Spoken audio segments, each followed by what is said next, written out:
मुसलमानों को voter list में नाम रहने नहीं रहने से डरने की कोई ज़रूरत नहीं है। कोर्ट में कहीं ये निर्णय नहीं हुआ है कि वो सिख के जगह उसमें कोई नन सिख बन सकता है।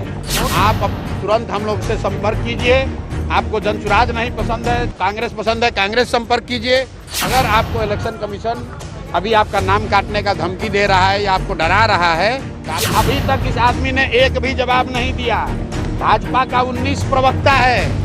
नमस्कार, मेरा नाम प्रिंस मिश्रा है और आप लाइव सिटीज देख रहे हैं। अभी प्रशांत किशोर जो है किशनगंज के बहादुरगंज विधानसभा पहुंचे हैं। यहां पर पत्रकारों ने उनसे सवाल किया कि मुस्लिम वर्ग जो है वोट सबसे ज़्यादा डरे हैं कि उनका वोटर लिस्ट से नाम काट दिया जाएगा। उन्होंने साफ तौर पे कहा है कि जो भी व्यक्ति का अगर उनको डर है कि हमारा नाम जो है वोटर लिस्ट से काट दिया जाएगा, वो किसी भी पार्टी से जाकर संपर्क कर सकते हैं, क्योंकि उनका जो अधिकार है वो चुनाव आयोग तय नहीं कर सकता है। उनका अधिकार चुनाव आयोग का जो है नहीं है किसी का नागरिकता तय करने की। वहीं जो है तेजस्वी यादव ने कहा था कि अगर हमारी सरकार बनेगी तो सीमांचल क्षेत्र का जो है हम विकास करेंगे। तो इन पर भी जो है प्रशांत किशोर कहते हुए नजर आए कि जब 18 साल शासन किए बिहार में तो सीमांचल उनको याद क्यों नहीं आया। ऐसे में पहले सुनवा रहे कि प्रशांत किशोर क्या कुछ करें। चलिए शुरू कीजिए। सर, मुसलमानों को हदीस कुरान से समझा रहे थे, लेकिन इस वक्त जो मुसलमान सबसे ज्यादा परेशान है वो वोटर लिस्ट के नामों के सत्यापन को लेकर है।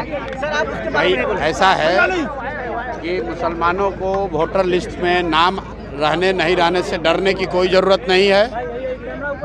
वोट देना संविधान के जरिए वोट देना हर उस नागरिक का जो भारत का नागरिक है उसका संवैधानिक अधिकार है। मैं मुसलमानों से इतना ही कहूँगा, ये मुसलमान और हिंदू का मामला नहीं है। बिहार में हर वो गरीब जिसके पास पेपर शायद न हो, हर वो व्यक्ति 50 लाख से ज़्यादा बच्चे बिहार से बाहर मजदूरी करते हैं। उसमें सभी जाति सभी धर्म के लोग हैं, सभी वर्ग के लोग हैं, इसलिए घबराने की ज़रूरत नहीं है। ऐसा होता है, ये एक तरह से भाजपा का षड्यंत्र है। वो कोशिश कर रहे हैं कि वो लोग जो भाजपा के खिलाफ वोट दे सकते हैं उनका नाम काटा जाए, लेकिन ये नाम काट नहीं पाएंगे। अगर आपको इलेक्शन कमीशन अभी आपका नाम काटने का धमकी दे रहा है या आपको डरा रहा है तो आपको लगे रहना है। चुनाव आते आते सबका नाम शामिल होगा, जिसका नहीं होगा उसके लिए हम लोग लड़ाई लड़ेंगे, सारे दल वाले लड़ेंगे। इससे डरने की ज़रूरत नहीं है। आप डरिएगा तो सब कोई डराएगा। अपने हक के लिए आपको खड़ा होना है और वोट देना सबसे बड़ा अधिकार है। कोई आपका वो अधिकार छीन नहीं सकता है। एक बात समझ लीजिए कि चुनाव आयोग को नागरिकता तय करने की का उनको अधिकार नहीं है।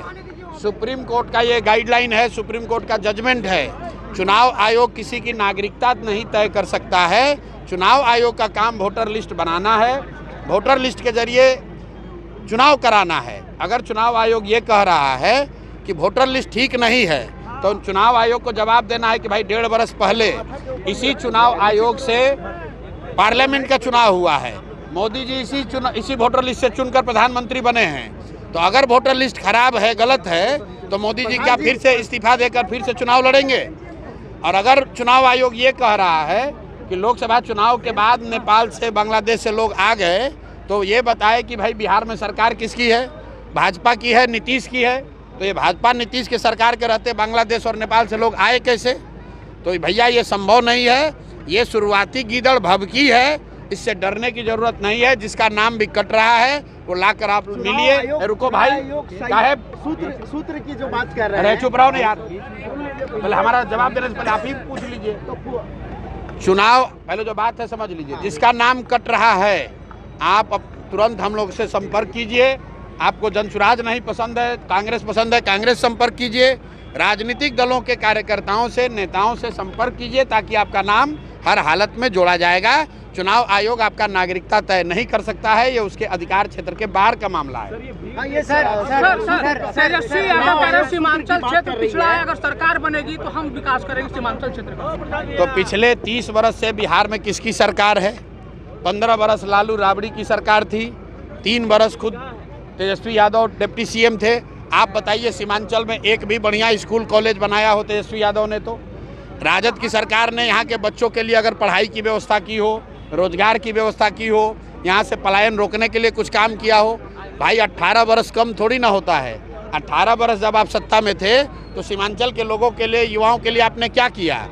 राजद वाले जो हैं ये मुसलमानों को अपना किरासन तेल समझते हैं, मुसलमानों को किरासन तेल समझते हैं। मुसलमान जो है वो उनके लालटेन में किरासन तेल बनकर जल रहा है, मुसलमानों के बच्चों का भविष्य जल रहा है और रोशनी लालू यादव के घर पर हो रही है। मुसलमानों के घर में तो अंधकार फैला हुआ है, उनके बच्चे तो इस राज्य से बाहर जाकर 10-12 हज़ार रुपया के नौकरी के लिए, रोजगार के लिए धक्के खा रहे हैं, नरक का जिंदगी जी रहे हैं और मुसलमानों का वोट लेकर अपना लालटेन जला रहे हैं और अपने घर में रोशनी कर रहे हैं। वो हैं तेजस्वी यादव, लालू यादव। सर मैं जानना चाहूँगा सर, इससे पहले का चुनाव जाति धर्म को लेकर, अगड़े पिछड़े को लेकर लड़ा गया था सर, लेकिन इस बार का चुनाव आप जो है एजुकेशन को लेकर, पलायन को लेकर लड़ रहे हैं सर। दिलीप जायसवाल, हाँ सुन लीजिए, अरे भाई दिलीप जायसवाल कहानी सुन लीजिए।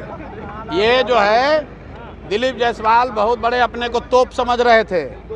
25 साल से अपने को यहाँ भौकाल बनाया हुआ था इस आदमी ने।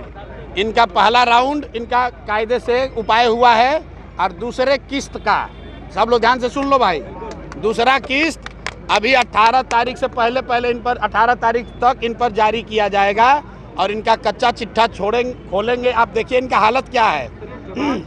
सुनिए, अगर आप किसी राजनीतिक दल पर आरोप लगाइएगा सही या गलत, लोग सामने से जवाब देते हैं। ये इतना डरा हुआ आदमी है कि अभी तक इस आदमी ने एक भी जवाब नहीं दिया। भाजपा का 19 प्रवक्ता है, डर के मारे कोई अपना मुंह नहीं खोल रहा है। मोदी जी आ रहे हैं 18 तारीख को, उससे पहले चाल चरित्र चेहरा की बात करने वाले भाजपा के अध्यक्ष दिलीप जायसवाल और राबड़ी देवी के मुंह बोले भाई, इनका फिर से कच्चा चिट्ठा, नया कच्चा चिट्ठा अभी प्रेस कॉन्फ्रेंस करके पटना में फिर से खोलेंगे, तब इनका अभी अकल ठिकाने आएगा। छोड़ेंगे नहीं। अरे अभी करतार सिंह के भाई, अरे सुनो ना यार, आप बोल भाई करके आप प्रेस कॉन्फ्रेंस कर रहे हैं, वो करतार सिंह ने पहले ही सुप्रीम कोर्ट में आप वकील हैं? नहीं, उसके आप वकील हैं? हमारे पास में पेपर है। आपके पास पेपर, हम लोग अनपढ़ हैं। नहीं, कोर्ट में सुनिए, बेकार भाई ने वो उसको गलत साबित किया है। सुनिए, ये देखिए, ये पत्रकार हैं भाई साहब, कहते हैं कि कोर्ट का इनके पास पेपर है। इनके ही जैसे लोगों के लिए हमको समझते हो आप कि हम राजद के प्रवक्ता हैं कि हम नहीं बोल पाएंगे? कोर्ट में कहीं ये निर्णय नहीं हुआ है कि वो सिख के जगह उसमें कोई नन सिख बन सकता है। कोर्ट में सिर्फ इतना निर्णय हुआ है कि जो एक प्रोसीडिंग की मीटिंग हुई थी वो सही है कि गलत है। वो मैं चुप यार, जिसको आप मालिक बता रहे हैं, चुप रहिए। आप ही के सवाल आपको भी जवाब देना है कि आप कौन है? बता रहे हैं, आप कौन है? आप पत्रकार हैं। तो रखिए पहले शांति से, हम जो बोलना चाहेंगे वही बोलेंगे ना, आपके कहने से तो नहीं बोलेंगे। दिलीप जायसवाल, हमने प्रेस कॉन्फ्रेंस किया है, दिलीप जायसवाल ने सिखों के माइनॉरिटी कॉलेज को कब्जा किया है, यहाँ पर उन पर हत्या का आरोप है। अभी तक उसका जवाब वो नहीं दे पाए हैं। जब दिलीप जायसवाल नहीं जवाब दे पा रहे तो आप पत्रकार क्या जवाब दीजिएगा? तो आपने प्रशांत किशोर को सुना, उनका साफ तौर पे कहना है कि जिस तरीके से बिहार की व्यवस्था है, चुनाव आयोग अभी अधिकार जो छीनने की कोशिश है, भाजपा का एजेंडा है, वो नहीं चलेगा। हम लोग आप लोगों के साथ हैं। वहीं दिलीप जायसवाल के ऊपर उन्होंने तीखा प्रहार करते हुए कहा है कि 18 तारीख से पहले हम जो है प्रेस कॉन्फ्रेंस करके उनका काला चिट्ठा जारी करेंगे।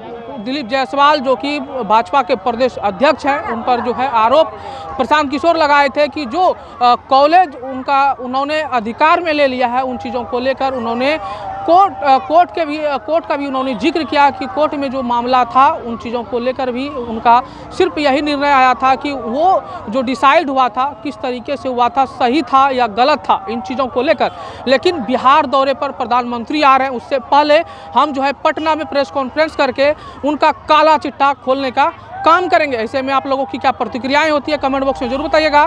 बने रहिएगा लाइव सिटीज पर, तब तक के लिए धन्यवाद।